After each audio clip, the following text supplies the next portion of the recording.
So on to the Super Nationals, and first we look back at Lydden Hill, which saw 2012 champion Ash Simpson in his Lotus looking very, very good and basically picking up where he left off at the end of 2012 and taking victory in the opener at Lydden. And this is what it meant for the points.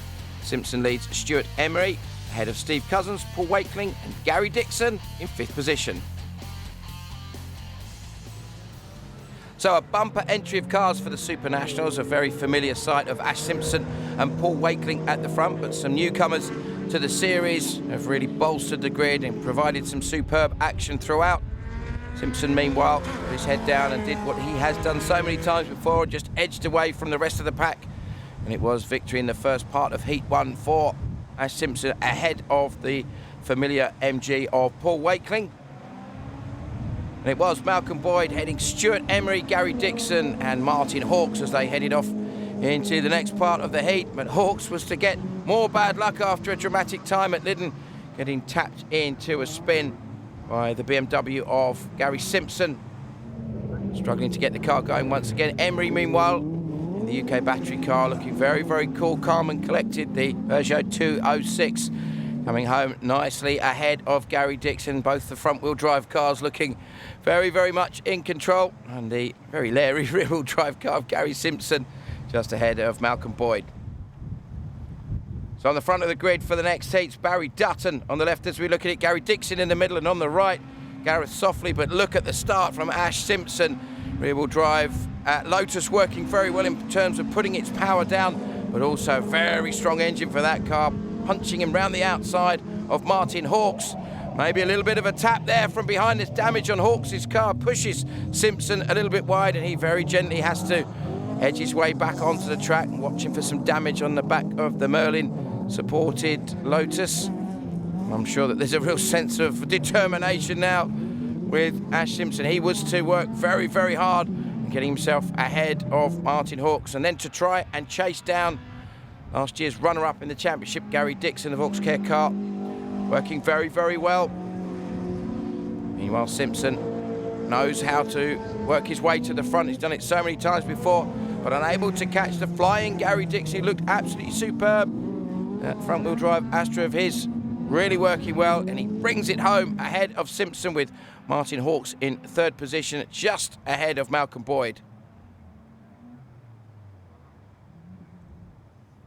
So this time we saw the 53 car of Gareth Softly on the front row of the grid, with Gary Dixon working his way to the front very quickly. Stuart Emery having a rather spectacular start, swerving across into the pit lane initially, but Simon Horton in his MG having a spin going into turn 1. Of course, familiar with Simon from racing in the supercars in his Subaru last season.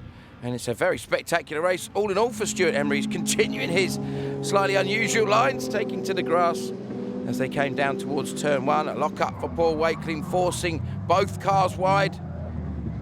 But he seems to be able to recover quite well and start to chase down Gary Dixon. Both these guys, of course, regulars in the series. Stuart Emery last year ducking in and out, but being very quick on the occasions that we did see him, and of course has started the season extremely well. Gary Dixon, though, looking like he could be on for another heat win if he continues the progress that he's got. Certainly Mallory seems to be a place that he is feeling very happy and confident at. Emery not giving up, working the car very, very hard, and was charging all the way to the flag. And this is what it meant. It meant that Dixon was under a lot of pressure, and Emery gets a better drive out of the chicane and into the final couple of corners. Still a little bit of understeer, very obvious on the car. Managing to control that well, and was to come across the line first. So Emery wins Heat 3 from Gary Dixon, with Gary Cook, the man who won the BTRDA series. So Malcolm Boyd and Ash Simpson fighting hard in the second part of Heat 3 behind Gary Simpson in his BMW, really getting stuck in as well. But as often is the way, Ash Simpson remorselessly chasing down and getting himself ahead of Malcolm Boyd, and doing what he has done so many times before, and just doing enough to edge away and to take victory in the final part of the heats. But would it be enough in terms of the points to get him on pole position for the final? Well, Stuart Emery looking like he has done enough to maybe take that position. So as we get ready for the 4-lap final, it is indeed Stuart Emery on pole position in his Peugeot 206. Alongside him, the current champion and championship leader, Ashley Simpson's Lotus. And it will be very interesting to see whether Simpson can get the job done. Paul Wakeling, as always, a fearsome competitor. He's going to be doing everything he can. Well, is it warm enough for ice creams yet? We'll find out in a minute. Certainly the action's going to be hot on circuit. Emery, Simpson, Wakeling, as we look at it across the front of the grid. Gary Dixon in the middle there. Malcolm Boyd using the rear-wheel drive MR2 to good effect, getting a great drive off the start. A little bit of contact between... Dixon is in the wall there. We notice Gary Dixon's off. So, dramatic start for the man in the Vauxhall. And again, a slightly leery start from Stuart Emery and also from Paul Wakeling. Really getting all over the place as they turn into the first part of the lap. And there is a very, very frustrated Gary Dixon, no doubt. Red flags as a result. So let's take a look at a replay. You can see Simpson, Wakeling and Emery getting away well. Dixon and Gary Simpson tangling there. And Martin Hawks out as well at the beginning of the race. Gary Dixon back in the pit lane, trying to get his car sorted out. There's a little sprint around the car, back on board, and was able to take his place up on the grid. So there we go, Emery on the left-hand side, Simpson in the middle, Wakeling on the right. The conditions changing. It's going to be interesting to see whose car works best in these ever-changing conditions. Gary Simpson and Gary Dixon managing to keep out of each other's way. This time Malcolm Boyd ran the outside, and Gary Cook, the BTRDA champion in the super modified cars last year, looking pretty good. You can see how much more difficult these conditions have now become for everybody, especially when you go from the transition from tarmac to loose and back again, especially when you go back off the loose with some mud on the tyres. It becomes particularly challenging. You can see, or you can't see really, how difficult it is when you're driving along. Malcolm Boyd doing an absolutely sterling job, despite the fact that it's clearly very difficult for him and for everybody else to see what's going on. Problem for Stuart Emery though, slowing down. Looks like a mechanical issue. He's going to put the Peugeot driver out of the hunt for this race, certainly.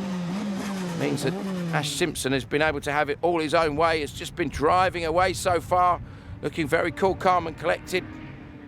Wakeling though not giving up, doing everything he can to try and get back on terms with him. Gary Simpson ahead of Gary Cook, Malcolm Boyd, and then Gary Dixon after his exciting start in the first part of the race. You can see the little MG ZR in the traditional MG racing colours of the early 2000s, when MG were in things like British touring cars and rallying, and also racing at Le Mans, the grey and green colours.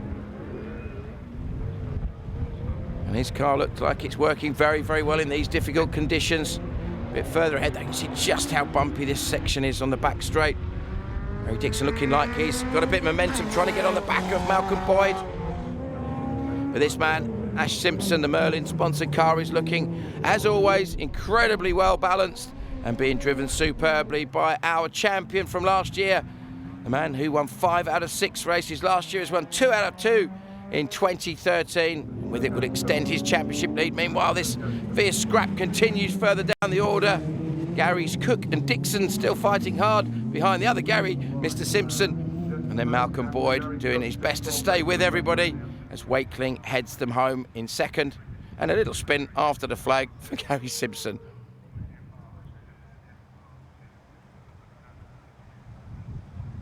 So let's have a look at what this means in terms of the overall result for the Super Nationals here at Mallory Park. The winner was Ash Simpson, just ahead of Paul Wakeling, Gary Simpson, Gary Cook and Gary Dixon. So let's hear from our winner, Ash Simpson. Ash, you made that look easy. Yeah, well, I wasn't on pole for the final, I was on second, and Stuart Emery is getting faster and faster. He got pole, so I was expecting to see him there, but I couldn't see him in the mirrors, so I don't know what happened to him.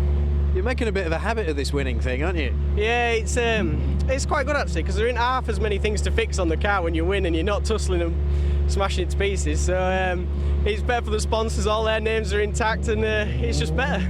It's a cool motivation. Well, if I win, I won't have to do so much. Well, that's it. We could have some time off. With me and the friends and everyone, we always spend all the hours that there is in the garage trying to fix it. So if I don't bend it, there's less to do. Well, he didn't bend it, did he? He did the job. and he extends his championship lead now over Paul Wakeling, Emery in third, Gary Simpson and Gary Dixon round out the top 5. What a great day of racing from here at Mallory Park, and the great news is that as it's only the second weekend, these battles are far from over. So what's next for our racers? Well, we're heading up to Scotland and Knock Hill. We'll see you there.